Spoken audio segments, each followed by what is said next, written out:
Hoy estoy hablando de Gustavo Acuña, representante de la Cámara Pymes de Salta, para que nos cuente un poco cómo está la situación de ese sector que genera tanto empleo y que está tan golpeado por estos tiempos. ¿Qué tal, Gustavo? ¿Cómo estás? ¿Nos escuchás? Los escucho perfectamente. ¿Ustedes? Bien, muy bien, gracias. Gracias por atendernos en este viernes. Leíamos temprano alguna información que hablaba de la dramática situación de las pymes en Salta. ¿Cuál es la lectura que están haciendo ustedes, la evaluación que están haciendo ustedes desde la institución que los nuclea? Bueno, venimos hablándolo desde hace más de un año. Creo que he ido un par de veces ahí al piso a Sí, hablar sí, sobre el sí, sí. tema. Y lo que nosotros estamos visualizando es que es como la muerte lenta, ¿no? Es como la ranita que no salta y se termina muriendo de a poco, ¿no? El proceso de falta de consumo a las pymes salteñas, pero en general a todas las pymes nacionales, la mayoría, Ujú. las termina matando lentamente, ¿no? Si a eso le sumamos la falta de créditos y de financiamiento que tienen las pymes, porque cuando la economía está como está en estos días, se encarece muchísimo la tasa de intereses, se empiezan a cortar la cadena de pago y hay pymes que venían resistiendo a base de innovación, de tratar de ser más eficiente en algunos de los procesos para poder seguir funcionando y lamentablemente eh, se acelera muchísimo el cierre de pymes o el llamado a concurso o la bajada de persianas y empezar a atender, si se quiere, por fuera del sistema, ¿no? Y me imagino que con la cerrada de persiana o el cambio de modalidad del sistema de ventas y etcétera, el desempleo, ¿no? De los empleados que habían tomado. Claro, claro, claro. Las pymes, yo siempre lo decimos nosotros, que a las pymes les cuesta muchísimo echar un empleado, dejar de tener empleados, porque en general son parte de la pyme, ¿no? Ese empleado que son empresas muy chicas y en general hay una mancomunión entre el trabajador y el empresario que hace que el empresario pyme haga de todo para no desprenderse de ese recurso humano, que a la vez le cuesta muchísimo más que a una empresa más grande capacitarlo ¿no? y hacerle que se ponga la camiseta de la empresa, como decimos nosotros, ¿no? Sí, En laburan ese a la par, ¿o contexto, no, Gustavo? Laburan a par. El dueño de la pyme con el empleado laburan mano a mano. exactamente, hay veces que nosotros los bancamos, hay veces que ellos nos bancan. Es un proceso que casi como si fueran socios en el trato, pero la verdad es que se nos hace muy complicado y bueno, el empresario pyme lo último que hace es despedir a un empleado y en general empieza a deshacerse de algún tipo de capital que tenga. Puede ser un auto, puede ser si tenía un departamento de más, empieza a deshacerse de su capital propio para tratar de no despedir un empleado, porque sabe que ese empleado no solo en la relación cotidiana que tiene con ese empleado, sino también sabe fehacientemente qué significa dejar una persona en la calle, que en general termina siendo también ¿no? uno de los jefes de familia y cómo está la situación económica también por fuera de lo que tienen que ver las pymes, ¿no? Entonces es muy complejo y en el número, yo he leído el informe de esta consultora y bueno, el número por ahí nosotros tenemos números mayores, pero tiene que ver probablemente con que en esta moda que le llamo yo, que es el emprendedurismo, ¿no? Ujú. Que en realidad es la venta chiquita de algunas cuestiones, que es lo que yo llamo economía de subsistencia, ¿no? Sí. O sea, hay una diferencia entre ser emprendedor y entre hacer algo para tratar de zafar o para chapar el sueldo que no te alcanza. Entonces me parece que hay mucho de esa gente que en algún momento fue despedida en estos meses o año y medio, y que está tratando de sacar adelante alguna cuestión muy, muy particular. Entonces eso, cuando uno releva los datos oficiales, no aparecen porque en la encuesta permanente de hogares o algún tipo de estadística provincial que pueda haber, solo toma a aquellos que están buscando trabajo en el momento, ¿no? Gustavo, Inclusive una persona desempleada que no esté buscando empleo, no es tomada como desempleado. Claro. Gustavo, si bien esta situación crítica es transversal, ¿hay algún sector de las pymes al que digan, bueno, este sector está más o menos salvándose, va más o menos caminando, no está siendo tan golpeado por la crisis? La verdad que de alguna manera u otra todos están siendo golpeados. Eh, por ahí hay un mito, entiendo yo, de algunas pymes que trabajan alrededor del boom minero, ¿no? En Salta, pero últimamente tenemos registro de muchas pymes que están en graves problemas porque la mayoría de las mineras están o cambiando la manera en que se relacionan con los proveedores o directamente no contratándolos, Claro. porque han ido adquiriendo ellos su propio know-how y ya no necesitan del know-how que puede proveer el proveedor de Salta o de la región, ¿no? O sea, un caso paradigmático, por ejemplo, hace un par de años atrás, 3, 4 años atrás, se necesitaba, qué sé yo, camionetas para el traslado logístico de los ingenieros, la gente que va, que viene, que sube, que baja. Hoy las empresas ya han invertido en comprar su propio flota Claro. y entonces esa empresa que había invertido un montón, que todavía está pagando camionetas, este es un caso real, Sí. hoy tiene que vender las camionetas para poder pagar las cuotas de los créditos que tomó. Y como esa tengo un montón, el caso que salió en todos los medios del catering, ¿no? Que han contratado un catering de Estados Unidos porque, ¿no? El costo era menor y eso de la mano, entiendo yo, de un control, no digo de un no control de la provincia, digamos, que tiene el poder de controlar ciertas cosas de acuerdo a la ley que hay vigente, sino más bien no digo que un no control, pero un control deficiente, ¿no?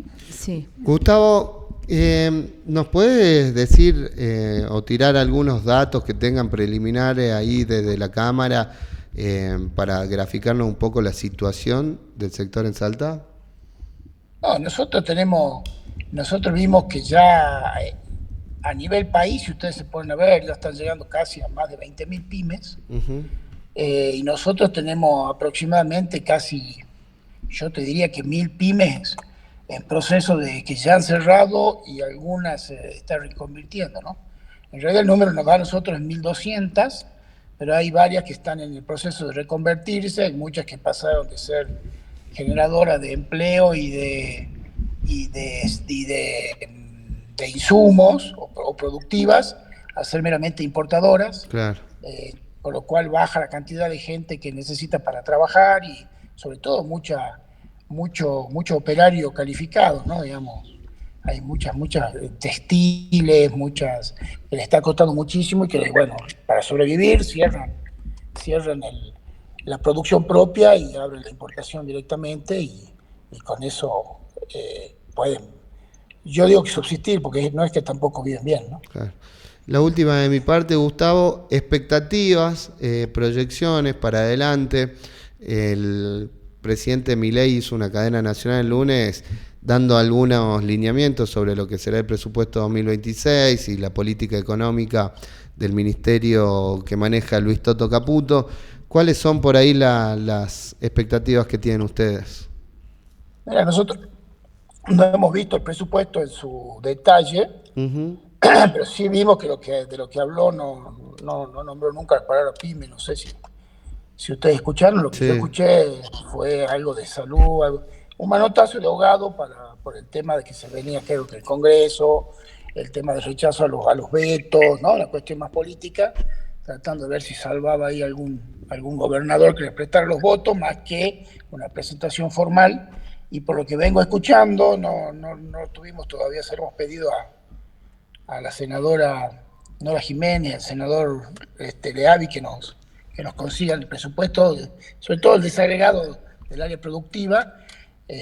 Nos dijeron que apenas los puedan desagregar, nos lo van a acercar, pero en principio no hay ninguna medida especial para las pymes ni para la parte productiva. Yo digo lo mismo, digamos, hacer desaparecer la Secretaría, primero sacarla del Ministerio a Secretaría y de Secretaría hacerla desaparecer en otras áreas del Ministerio de Economía es claramente la intención política que tiene este gobierno de relacionarse con la producción y con las pymes y las empresas, ¿no? Digamos, Claro. no hay un interés real porque es un gobierno netamente financiero, ¿no? Gustavo, hablas de que este gobierno no tiene un interés real. ¿Tenés algún recuerdo? Decís, bueno, mira, en la época tal o en la presidencia de tal, las pymes hemos podido crecer, hemos podido tomar crédito. Fue una época de bonanza para las pymes, porque muchos hablan de que muchas veces las personas tienen una cuestión hasta personal y política con el presidente y no hablan de cuestiones más como de universidades, de salud, sino que es personal, es contra Milei. Que con los otros gobiernos estaban calladitos, no decían nada.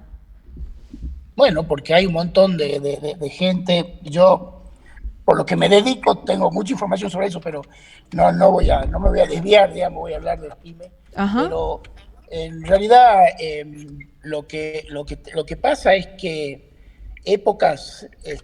tuvimos épocas, nosotros desde el 2005, 2006 hasta el 2015 estuvimos muy bien. Luego en el 2000, en la época del gobierno de Macri, hubo un momento donde siguió como el arrastre ¿no? de lo que se venía dando. Sí.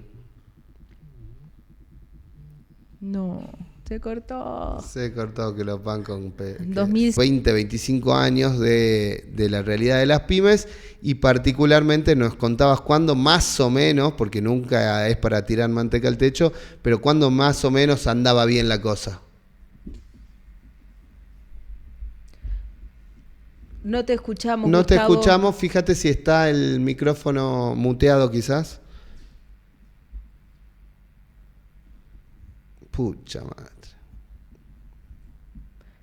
No te escuchamos nada. Hagamos una llamada común, así terminamos. ¿Te parece, Gustavo?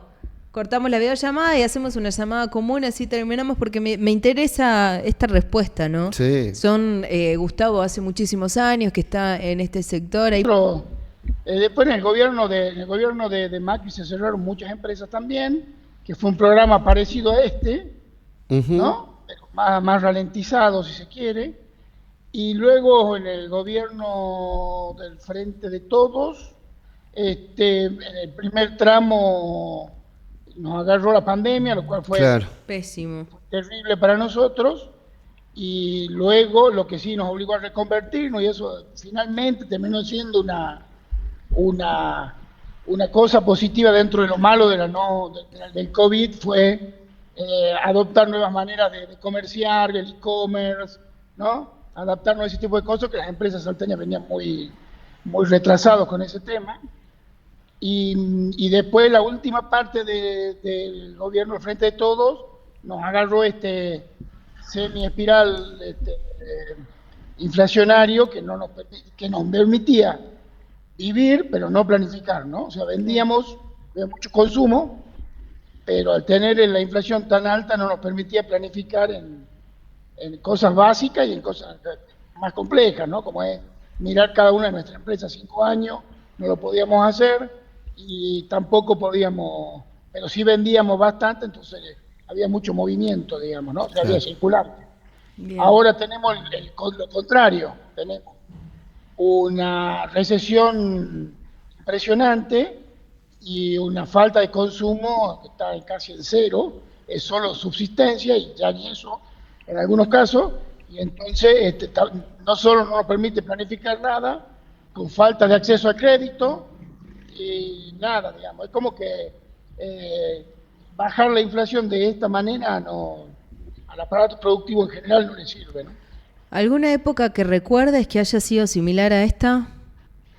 Te digo, el macrismo en un punto fue similar, no fue tan rápido, ¿no? Hubo un proceso, si se quiere.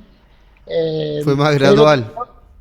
Claro, fue más gradual, pero fue para nosotros la misma receta, ¿no? Digamos, tratar de... Y encima, al final del macrismo, digamos, fue también con un poco con la inflación subiendo, ¿no? O sea que ahí había como una tormenta perfecta, ¿no?